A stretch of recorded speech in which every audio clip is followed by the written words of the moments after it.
Alright guys, you are about to experience the first drive of the rebuilt engine. Driving it home. Car is already set there. Hold on one second.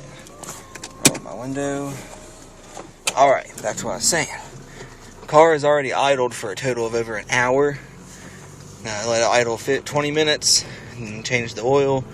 Another 40 minutes, then change the oil. Now on the third thing of oil, it's my wife in front of me. It has been completely warm, been as low as 600 RPMs, consistent, and not one time as the oil light came on. Service engine light came on, read the code, still the no voltage to rear row 2 sensors, which is my own self-doing due to the reflash. But also no vacuum leaks, no antifreeze leaks, and no oil leaks. It's almost flawless. So I'm actually going to record the entire drive home, just to fill you guys in. Sounds great. I got a video of the first startup. The process basically went like this. We started Monday.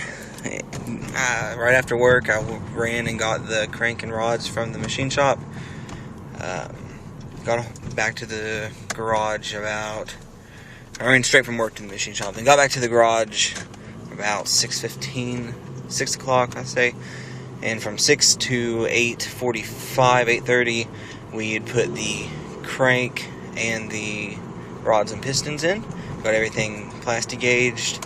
The rods were 0.038 millimeters, and the mains were right around 20 thousandths, which is almost perfect, and they were consistent on all the rows. Did that in one day, went home. Next day came down, basically fully assembled the engine in that day, got everything torqued to spec. Also, once again, from about 6 to 9 p.m. that day. Wednesday, came there, torqued the last couple bolts, dropped it in the car. Went to bolt it to the torque converter just to see that the drive plate that connects the engine or the crank to the torque converter was on backwards, which was a complete screw up. Both of it, my dad and I both overlooked it. So we had to pull the engine back out, which we didn't do on Wednesday. Yesterday, we pulled the engine back out, put it back in, everything bolted up, torque converter, everything looked good, wiring hooked up. Then a bolt from the mass air pressure sensor fell into the intake manifold, so we had to postpone it until today so we could go get a magnet to get it out with. That being said, first thing, it took about 30 seconds to get the magnet out today. And now, as you can see, it's about 10:34 p.m. I don't know if you can see that, but started right at 6 after dinner. 4.5 hours later, I am driving the car home, and it's been running since before 9 o'clock. And the whole underlying issue to the entire problem was the balance shaft bearings. We didn't rotate them when deleting the balance shafts, caused the oil issue. The light was immediate. First time it warmed up, dropped under 1,000 RPMs, light showed up. This time it's been running for over an hour, well over an hour now, and not one single sign of a light. Coolant temperature is at 195 degrees. Hooked the computer up to it, couldn't find oil pressure.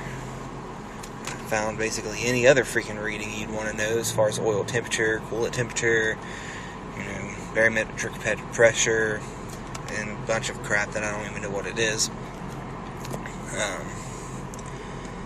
Now, I will say, as soon as we got the engine, we didn't have any way to prime the oil pump this time. So we got the engine together, and of course the first thing I did last time and did this time was put a empty oil filter on, fill the engine up with oil, pull the relay for the fuel pump, and then crank it a few times, and then pull the filter back off to see if there's oil in it. Well, first 5 or 10 minutes of doing that, there was no oil. Really worried me. Well, we tried it a few times afterwards, pulled it off, and it was completely full.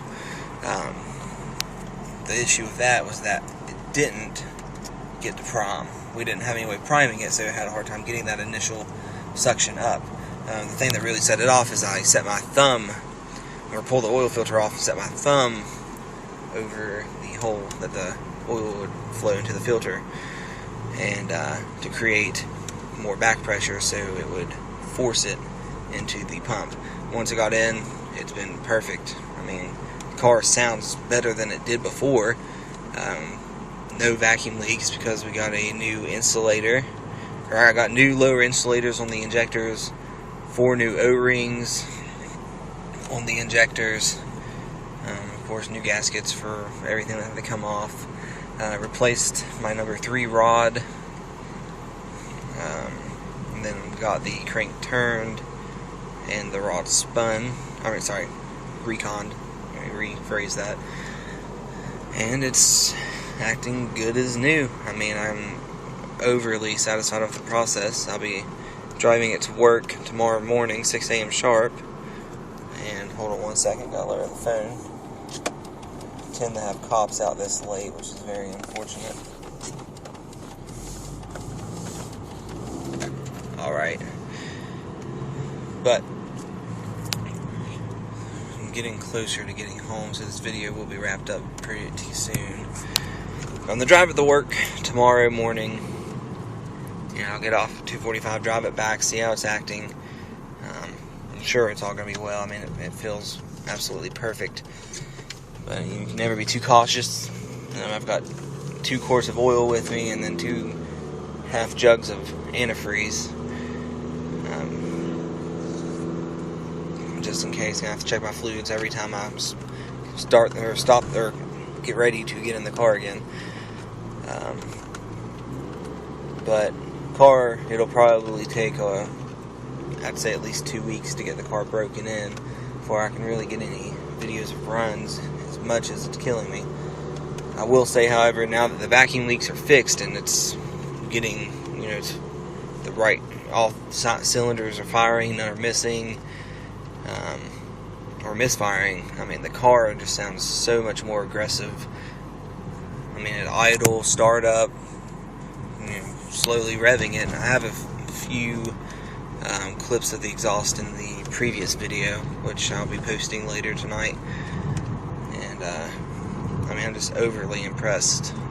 I mean, I spent well over $400 on the second build, doing the machine work and bearings and new rod, closer to $5 really. But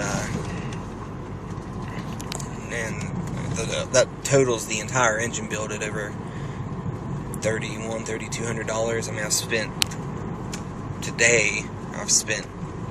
$60-70 in oil alone. Doing oil changes, 3 filters and 15 quarts of oil is ridiculous. But I mean, $3,200 later, I mean, it's sickening. It's put us in a bind with these last couple weeks because this was kind of unexpected in the build. But I don't regret it, because I love this car, I love this platform, and glad that I could set standards for you guys. I mean, I know the GS is kind of frowned upon in the 4G community, but I wouldn't trade it for a GT if it was free. I mean, I love the car. I've put so much into it, having to build an engine, new engine. I mean, there's no wear in the engine now. It's built. I mean, the platform has potential, and I'm hoping to be able to prove that. So, just the next mods, of course. I mean, I want to do exhaust, but I've been kind of waiting till I do turbo. But I might go ahead and upgrade the exhaust to a piping diameter equivalent for the turbo I'll be running. It's going to hurt power a little bit for all motor, but I mean, it'll be one less expense down the road. And then after that, next upgrades are going to be suspension, wheels, and Brembos. We're looking just a set of lighter forged wheels, sway bar bushings from Energy Suspension, and then probably D2 coilovers. And then after that, the next thing would be the turbo build. But alright guys, well, I am pulling into the house now. I appreciate anybody who actually watched this entire video. I'm just overly excited about this car running. And you all have a good night. Please like, subscribe, comment, share.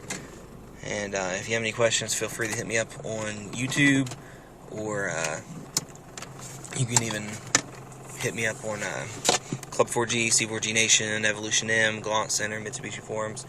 You can go by JHun35 or SA215OL. Alright guys, peace.